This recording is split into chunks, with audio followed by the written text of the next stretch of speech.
Hello, everyone. My name is Abril Herrera, and I am a part of the Extreme Citizen Science Group at the Department of Geography, University College London. I would like to first of all welcome you to this series of online webinars that we organize at UCL and the People Nature Lab at UCL East, and which are funded by Erasmus Plus project, Community-Driven Digital Action, a catalyst for social change in the COVID-19 crisis, HEIDI. These online webinars aim to promote citizen science, hence their title, Citizen Science for All Talks. Each Citizen Science for All event has a specific theme. Each Citizen Science for All event has a specific theme where we invite world-leading experts to share their knowledge from a specific field of practice and the many years of experience. In these Citizen Science for All events, we will be talking about extreme citizen science. Citizen science has been recently defined in lay terms as the scientific work undertaken by members of the public with or under the direction of professional scientists and scientific institutions. Citizen science has seen a massive growth with hundreds of thousands of volunteers worldwide collecting data and a massive availability of relevant data collection and citizen science platform to support citizen scientists. Today, we have three speakers, colleagues, two of them, to discuss this very interesting topic. We will start with Simon Hoyte. Simon has been a research assistant and is currently a doctoral researcher at the Extreme Citizen Science Group. He's focused on the intersection of nature, conservation, indigenous communities, and technology, collaborating with remote rainforest hunters, gatherers, and farming communities in Cameroon, as well as the Zoological Society of London. His work is centered on the co-development of community-led software, enabling the reporting of wildlife, crime, and monitoring of species. He will be talking to us about extreme citizen science and extreme citizen science methodology. Our second speaker is Fabien Moustard. Fabien is a PhD candidate in sociology, anthropology in the Extreme Citizen Science group at UCL. He's interested in how citizen science can extend self-worth to minorities. He has a master in natural science and a master in social sciences as well. And our last speaker is Amandine Tumbu, Cameroonian wildlife conservationist, working for the last 6 years in rural animation, community conservation, and environmental education. She has contributed in the creation of extreme citizen science indigenous groups, 7 groups, with around 620 reports made, including 507 folders, photo and audio, thus around 12 reports per week. She will talk about what it means in practice to implement extreme citizen science in the field, the difficulties, challenges through her experience. So let's welcome our first speaker, Simon. The floor is yours. Hello there. Just to check you can hear and see me. Great. Okay, great. Thank you very much for coming along, and thanks to Abril and Artemis for inviting us. It's nice to be in this sort of sphere rather than the anthropological world, which I normally spend too much time in. Yes, I'll speak for about 10 minutes introducing extreme citizen science, what it is, how we do it.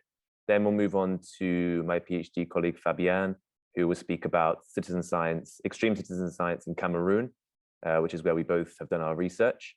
And then finally move on to my colleague Amandine, who used to work with Zoological Society of London, ZSL. And so that's when she was helping us to develop these projects in the south region of Cameroon. So that's going to be very exciting because she has a lot of experience on the ground. So you're all very lucky to have her with us. Okay, I'm just going to try and share my screen. Hopefully it works. Abril, maybe let me know if it works. Okay, great. Here we are.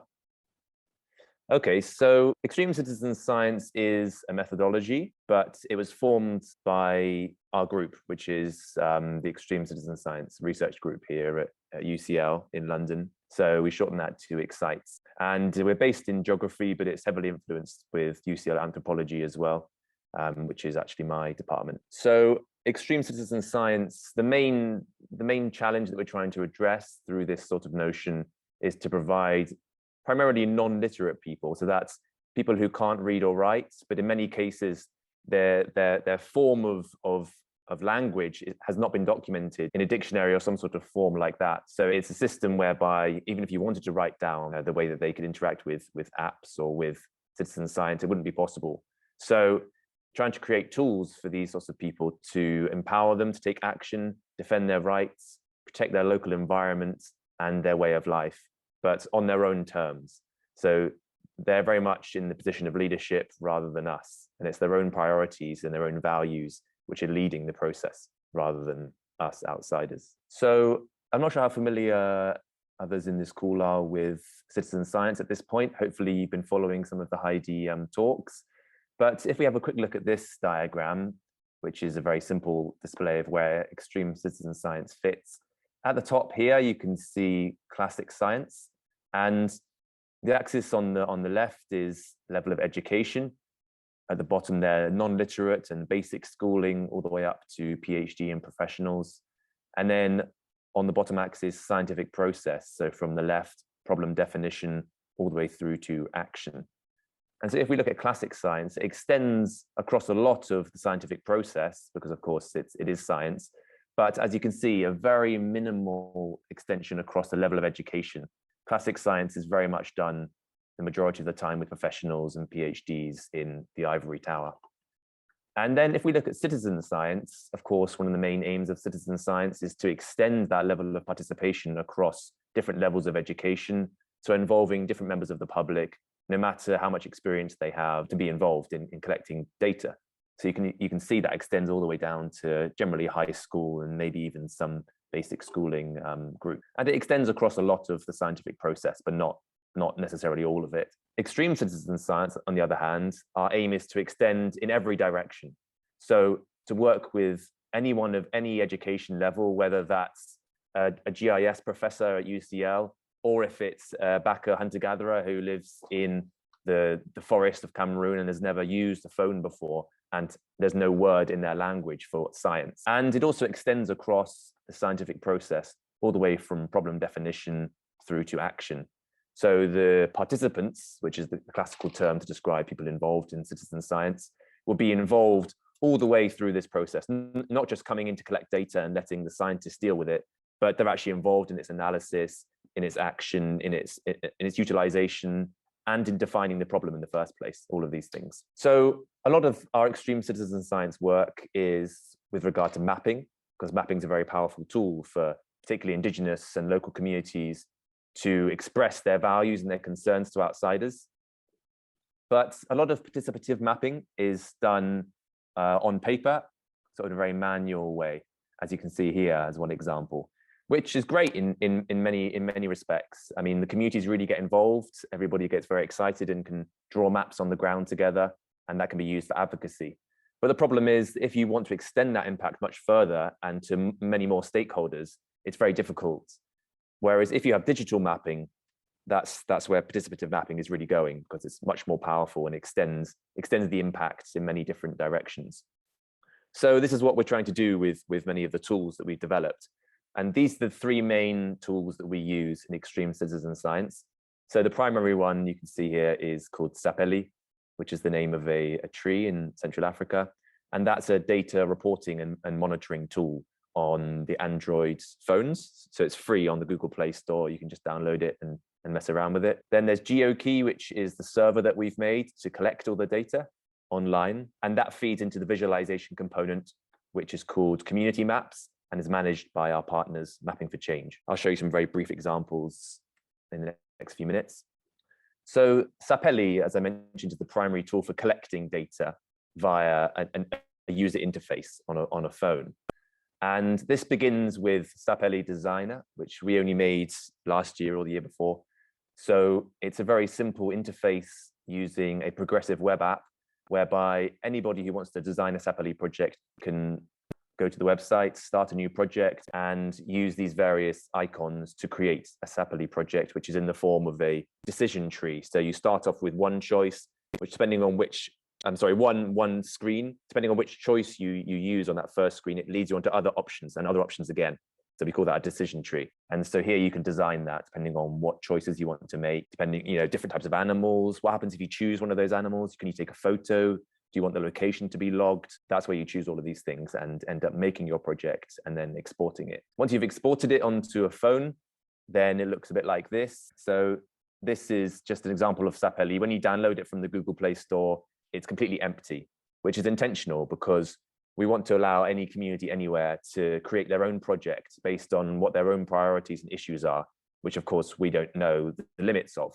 So if you create something that's just a blueprint and very flexible, very iterative, then communities anywhere can adapt it to their own needs. Once you load projects, it can look like this. For example, this was a project by our colleague Jill in Central African Republic, which, as you can see, the icons were designed with the communities. So she drew them whilst in the villages. For example, here, community resource mapping or ceremonies or issues of discussion around the community. And as I say, once you press on the first icon, you go into a second screen. So here, for example, fruit trees, community decisions, fishing sites, yam digging sites and hunting. And then if, for example, you press on the fruit tree screen, you get different types of fruits. So all of these things, and then photo, audio, location, and a confirmation screen. But this is just an example of one specific project. The whole aim of Sapelli is that it's incredibly adaptable. And on that note, in the Cameroon project, as Fabien will describe, we've tried to push that to the extreme again through communities drawing their icons for their own project as much as they can. And with many communities we're working in, then people aren't very comfortable with writing or drawing in a notebook because it's not very common. Whereas they would ask us, can we just draw it on the floor with these sticks or with charcoal? And then we take a photo of it and then put it into the app. And so through that method, you come up with all sorts of very interesting icons, like some of these at the bottom here, which would be much more difficult to interpret or to demonstrate on our own. And then finally, through visualizing the data, this is, as I say, mapping for change community maps. This is just one example of a Cameroon project whereby different users are given access to specific maps based on community decisions. And you can then visualize specific data points across the landscape, press on them, and you have the metadata over here, depending on what type of data you want to collect in the project. So for example, this point is about a shotgun cartridge, which potentially a poacher has used to hunt animals illegally. So you can see through the adaptable sort of nature of Sapelli, you can create all sorts of very interesting outcomes that you might not necessarily expect when you start out projects. And that's one of our aims, to let it go whichever direction communities want to take it in. So you can see a huge diversity of icons here, from forest spirits, fishing sites, fruit trees, different animal species, particular important vegetables, hunting. You know, it's incredibly diverse. In many social issues can also be incorporated to anything really, as long as somebody wants to draw an icon for that. You can include words as well, text, if that's relevant to the community, but in many communities we work in, it's a non-literate setting, so it's better to just put pictures. The final stage of the process within Sapelli is to visualize the data within communities. And it's been very difficult up to now because people, of course, interpret maps and space in very different ways to the dominant Western ontology. So we've developed a tool called Sapelli Viewer, which is about trying to feed data back to the communities themselves. And we're just testing this now in different communities. So it looks something like this at the moment, but we're keeping it very open. So the icons can be changed. The base map can be changed based on what makes sense to local communities. But it's a very important part of the process that communities can see their own data for their own analysis and their own utilization as well. So they can become involved in the whole part of the process, as I mentioned. And just to sort of finish up, extreme citizen science is a sort of practical tool like that, but it's also based on a distinct methodology which tries to ensure that local communities are involved in the process from start to finish and indeed act as leaders in the process. It's not based on our wants and our priorities, but theirs. So we try and ensure that by these three main methods, starting out with stakeholder mapping, which Artemis has led a paper on a few years ago. So I encourage you to Google that if you want to read more. But the idea is that at the very beginning, you map out who exactly all the stakeholders are within that particular project, and then what their expectations are behind the project. So you know that from the beginning, and everybody's expectations are taken into account, which is very important with some communities which work in very different ways to how we might work over here at UCL. And secondly, free, prior, and informed consent, FPIC, is the process which leads our work. So communities have the right to say no if they don't want to be involved. But in order to do that, they have to be properly properly informed on what exactly the benefits might be and what the risks might be of being involved. And that's not a quick process. So it's intentionally slow on properly explaining these things.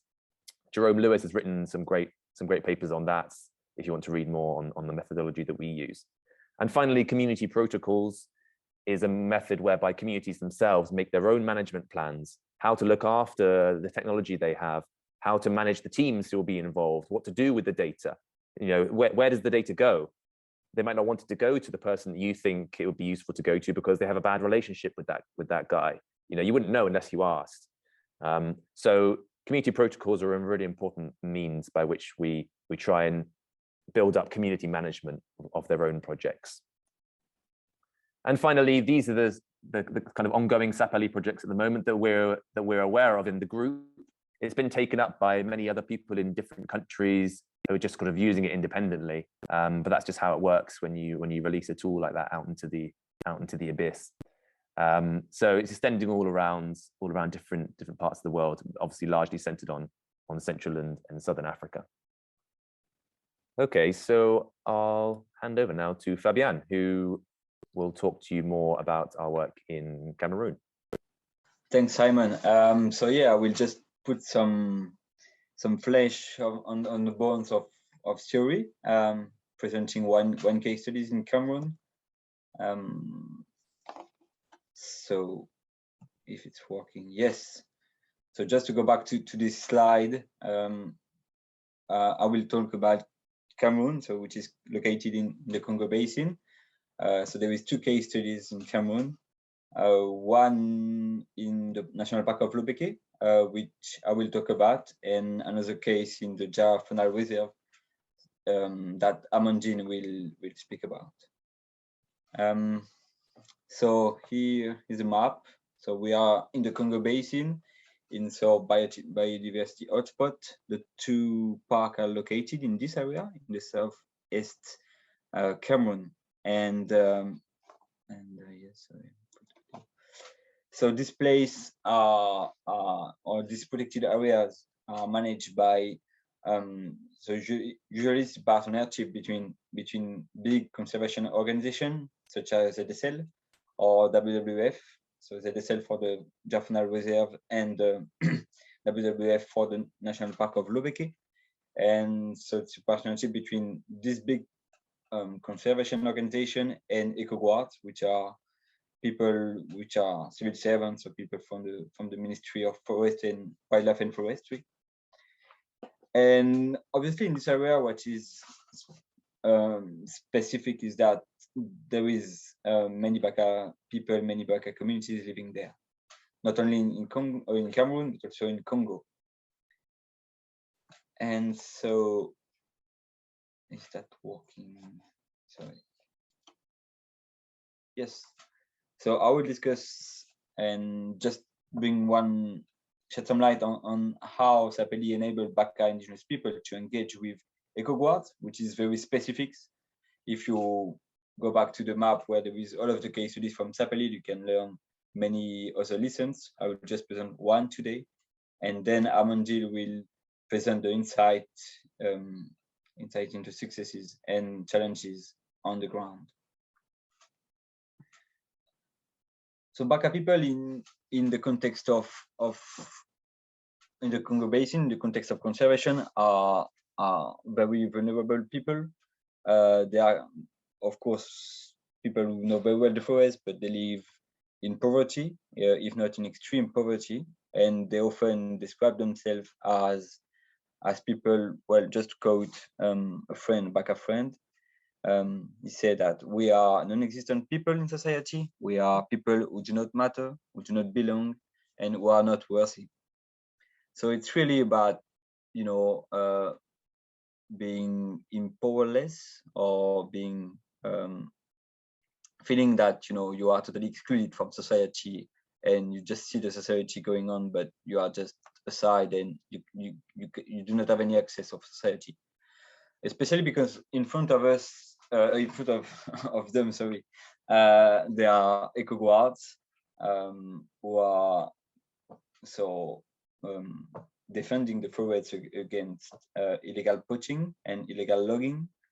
But since 4 years ago, there was a campaign carrying out against them because they were accused of having committed many human rights abuses on Baka Indigenous people. And so despite this big gap between these two groups of people, the Baka Indigenous people and the eco-guards, there is some overlap of interest. And this is where Sapelli can start to be a useful tool, because Indigenous people need data to defend the right in the land, and they can do it, as Simon presented it with Sapelli through mapping process. But the eco-guard and WWF as well need data to address illegal poaching and to monitor biodiversity for biomonitoring, for instance. So here is the things that we have done in Lobeke. So just bringing all of the stakeholders together around the same table, as you can see in the pictures on the bottom left. You see an officer, eco-guards, people from WWF, and indigenous people. And they are designing a Sapelli project, so they are deciding which data they want to collect, and we can bring all of this interest into one Sapelli project. So then we will design Sapelli project with the eco-guards, and on the right side you can see there is me, but also a Baka woman working with WWF and eco-guard learning how to use Sapelli and how to teach, how to use Sapelli to be able to interact with indigenous people. So it's just a very small recap of what Simon presented. So the methodology in process, first the meeting, then we design the icons and put them in a digitalized form before to organize them, and then to put them in the Sapelli app. And so I will present the ongoing Sapelli project. So we use color to ensure the anonymity of the people collecting the data. So nobody knows who is collecting the data, because sometimes this is very sensitive data, obviously. But we are the only one who know who is doing what.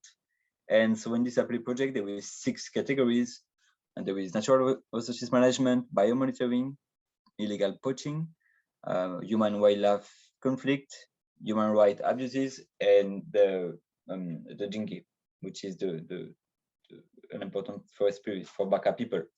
So they can obviously they have many options. They have like overall 80 icons that they can collect. And for example, here, if you want to use fish, if you are on a fishery place, you will be able to take a pictures. So you will have first the icon, then the pictures, and then you will be able to describe what you are seeing, because most of Baka people are not able to write. So they will describe, and this is the way we will be able to check the accuracy of the data. So then they will validate, they can listen again and validate the choice. And if we go through other options, you can go through biomonitoring, and you will have at the same time the option of choosing an animal, but also the way you have seen it. So for example, here I choose the perroquet, and then I don't know how to say it in English, but the plume, but you can choose many different options. If we go through illegal poaching, so here is exactly the same project that eco-guard use with the smartphone application. And so we have designed this project based on the insight. Here is human wildlife conflict. So for example, if I choose the gorilla, I will be able to also choose the kind of crops that they destroyed. And for human rights abuses, you can choose abuses from the eco-guards, but also from WWF staff, or between Baka and Bantu people, the dominant ethnic group, or between Baka. And so obviously there is many problems with alcohol, fight, when for the field, or also many raped. So Baka people can and have decided to collect all of that, including forward spirit.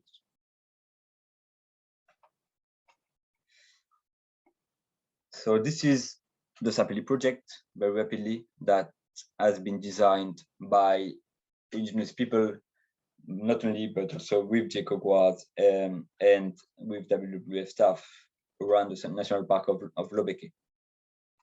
And what is interesting since February is that they are able to visualize themselves the data that they have collected. So it's very important for them to see the result of this data. And so I will show in 1 minute how it works. So they will be able to locate themselves and to check on data. So here we can find the same icon that was on the Sapelli Collector, but here they can see the icons, not only the icons, but also the content. So if you click on an icon, you will see what has been collected. So first the icons, then you will be able to see the pictures and also the audio record. Here this is empty because that was just for test. But if I go and maybe it's one other icon, I will be able to have this data. So here, for instance, I can stop the video. We can see that the yellow collector person I've clicked on gorillas to say that the gorillas has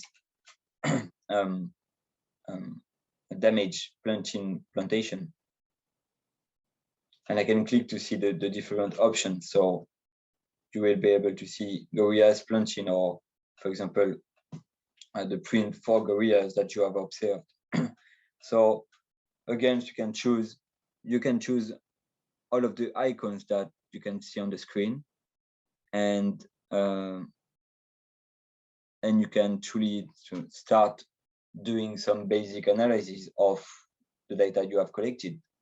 So you can choose, for example, if you want to see the data on illegal logging or illegal poaching uniquely, and then you will be able to refine that through time to find the time that you are interested, and so to see the data according to this. So there are many options that you can use in Sapelli Viewer, which is new and which enable indigenous people to see their data and to analyze that. And so here again is community map. So it's for other stakeholders, such as people from conservation organization, local NGOs, or the eco-guards, who can access the data on through a computer. And so they will connect themselves to the website and see again what has been collected. So here, if I see the data, this is ONE, and I will see the pictures, and then I will be able to listen to the sound. This is not recorded. Well, I think we cannot listen to it. But so you have access to the data, and here are the data that we received just at the beginning of the week. So almost 400 data from 3 phones collected in 1.5 months, 2 months time. So it's quite efficient, and there are many data that covers very large areas around the National Park of Lobeke.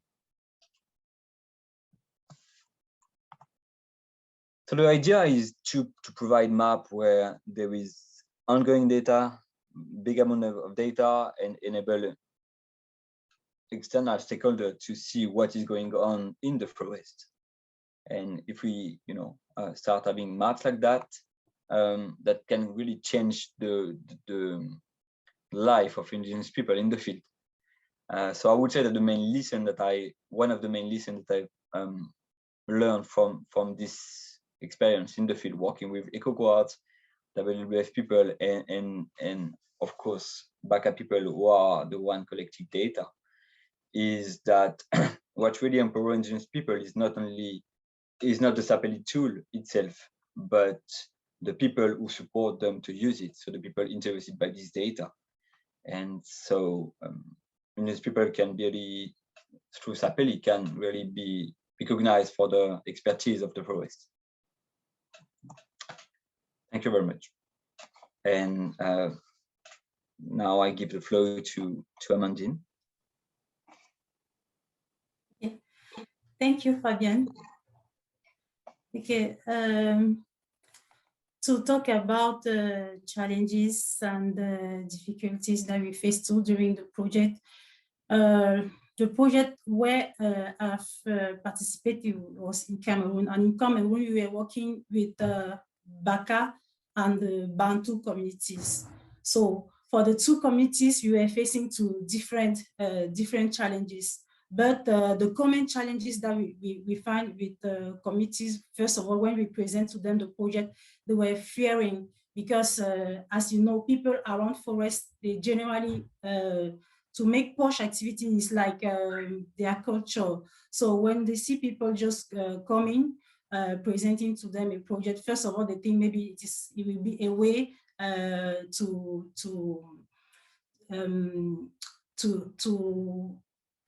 do not allow them again to continue to make their activity freely, and maybe to push them to make a denunciation to MINFOF. So we need at this level to take more time to explain to them that HEIDI is not a project of denunciation, is to explain to them why we want to work with them, why it will be the good side for them to participate to the project. So it has taken some time to let them understand the well-being of the project and all this. This was the first challenges, and it was the same time for the Baka and also the Bantu communities.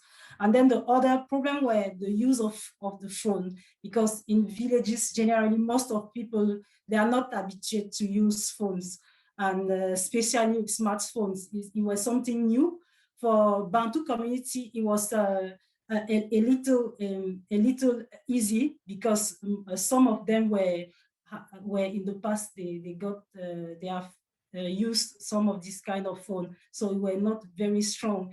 But for Baka community, we were obliged to take more time to explain how to use the application, how to use the phone. First of all, because even to use the phone, it was the first time for them to see a phone like that, and then it was something taking time for us to explain, and then come back again, explain every time to make sure that they have understood the project and how to use the phone to collect data and to transfer it.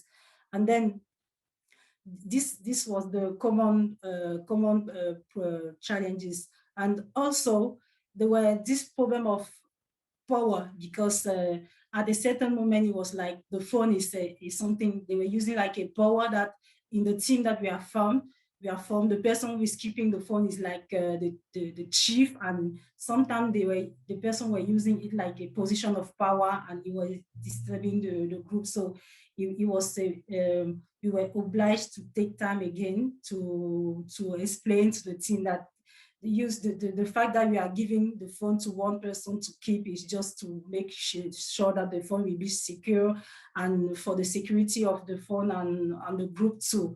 And the other challenge were that in some villages, people of the group were seen by their brothers like people who are the ones to make denunciations. And at a certain moment, we were obliged to make things with more to hide, not expose people, and to remind them that they are not. It is not good for them to make all the villages knowing that they are working in the project like that, because many people were not very understand why we are doing it and what exactly is the project. So even the fact that we have explained it first to all the villages, at a certain moment, all the other people were continuing to disturb. So we were obliged to keep the group like a private group, a secret group, just for their security and also the security of the project.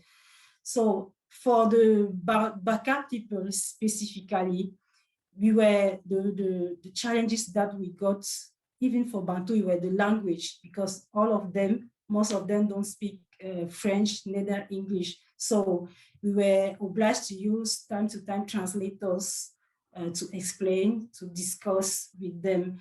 And for Baka people, the problem was that most of them, they are not people who live for a long time on the same places. So the difficulties that we have were that when we form a group, we train the group, at a certain moment we come and see that most of members of the group have left, have traveled, and we were obliged to train again new people, to explain again what to do. And it was something like, we always have to be on the field, always have to be there to remind them what to do, to explain again and again.